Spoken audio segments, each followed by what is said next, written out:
it's nice to have this conversation for the kids and grandkids. And speaking up, any advice, any wisdoms for each of your children? We ended up only with one child having the military experience of joining the military and raising his children in the military, Jerry. But The experience a kid gets in that kind of environment is irreplaceable. I mean, you can't buy it. Just living there rather than just visiting there is so much different in your life's experience. So you understand. I can even speak 5 languages. Duh, Joe. you can say that. I know how to say, where's the beer? No, where's the bathroom? Refill costed does. How much does that cost? DP costed does? And I know the girl, the standard pickup line is, kommen Sie hier, Fräulein, mit der Hosen in the Hand. Come here, girl, with your pants in your hand. Jeez. Danke. Or bitte. Yes. I never had a chance to use that, I just learned it.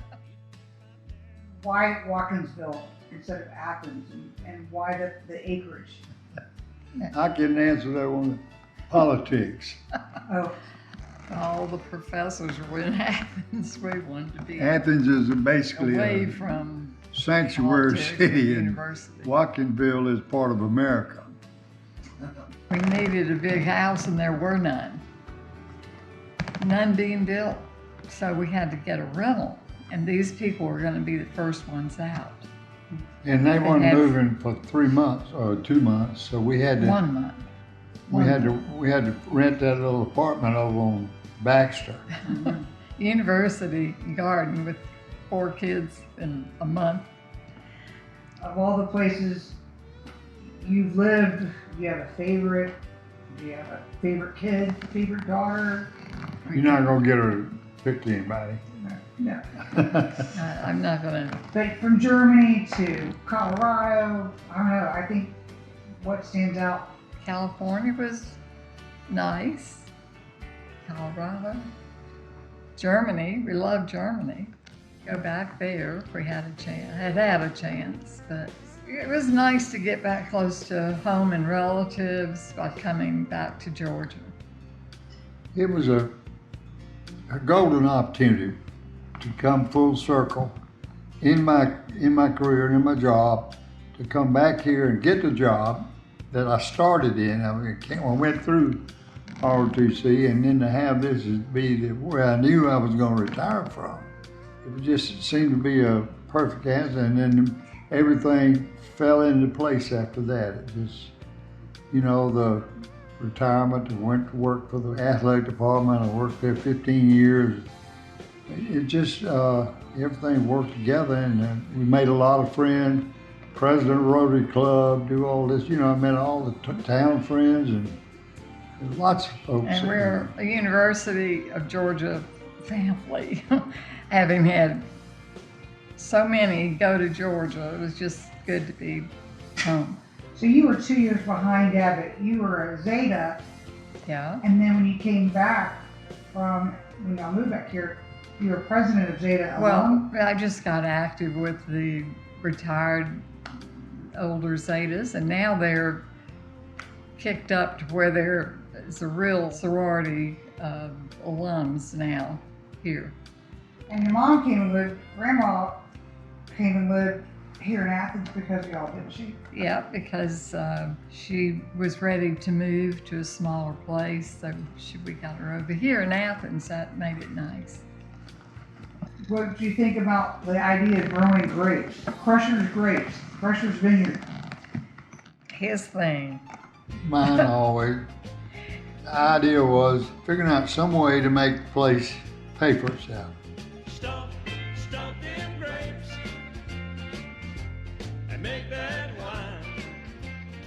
I mean, sitting here with 100 acres, why not make it do something? Just hit me up. I said, why don't we just raise grapes and sell them to Chateau Alon, piece of cake.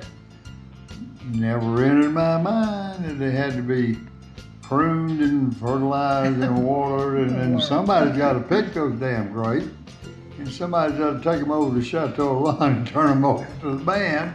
And anyway, we finally settled on pick your own, and that worked out quite well for us. It didn't pay for itself. It's not what you call a money maker. It's just something to do with the land.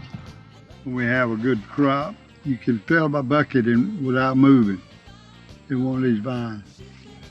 I had probably 25 pickup loads last year. The first 5 or 6 years I did it all myself because they were young and you could just go through and boom, boom, boom, boom. But now they're 25 plus years old now, so they get like that. I have 5 different varieties of grapes. I have magnolia, vanilla.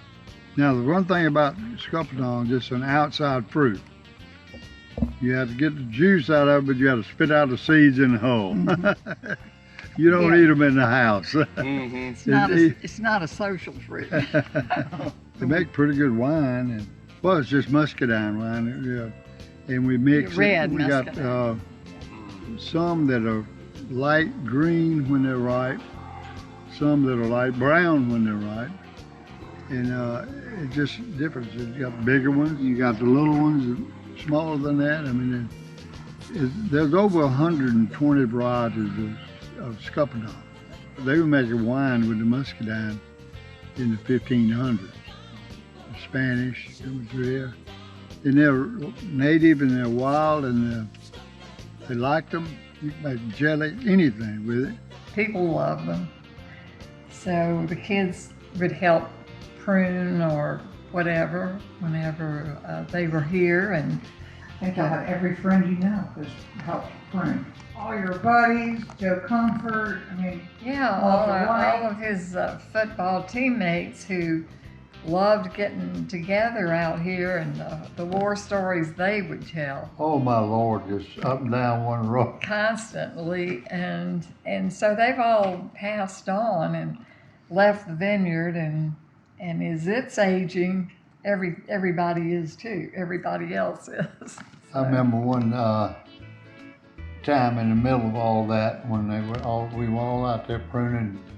Bill Say and Jimmy Williams and Walter and Joe Comfort anyway, and me. We were all out there pruning.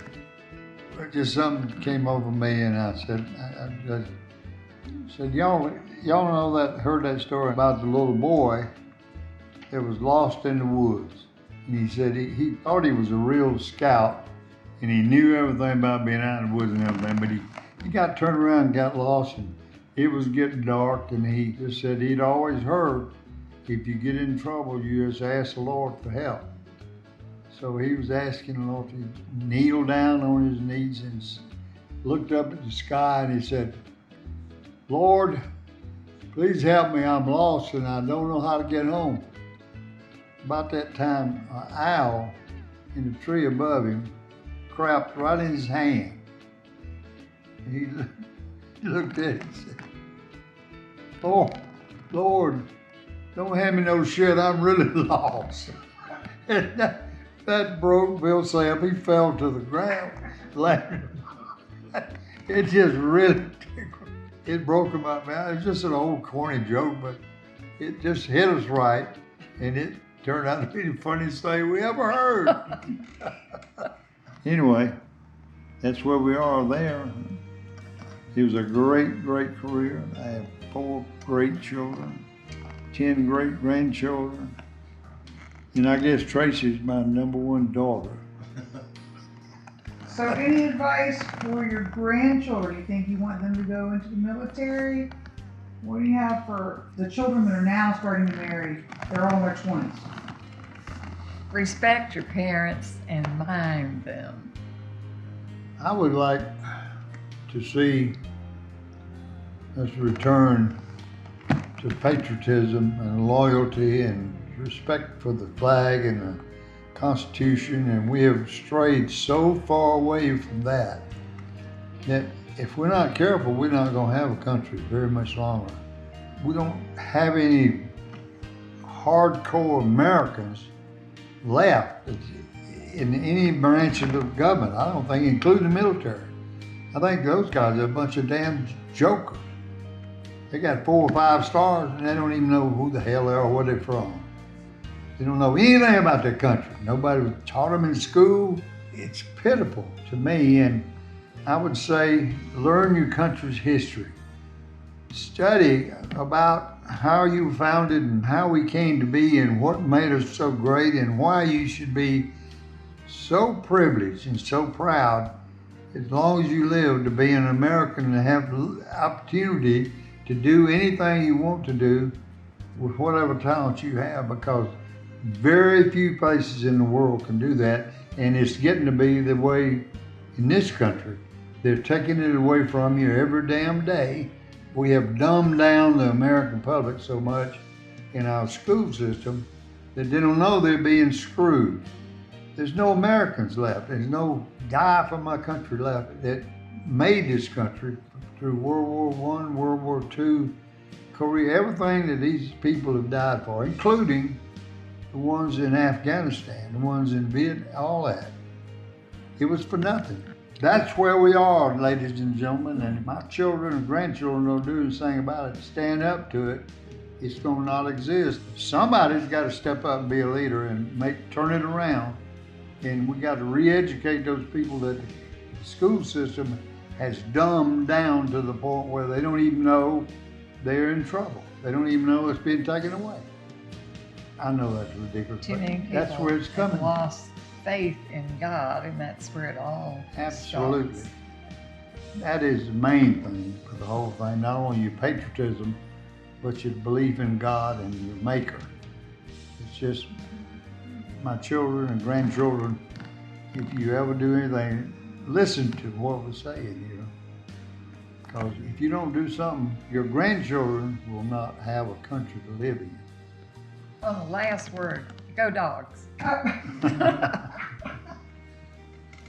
And I think we got a chance this year to be somebody.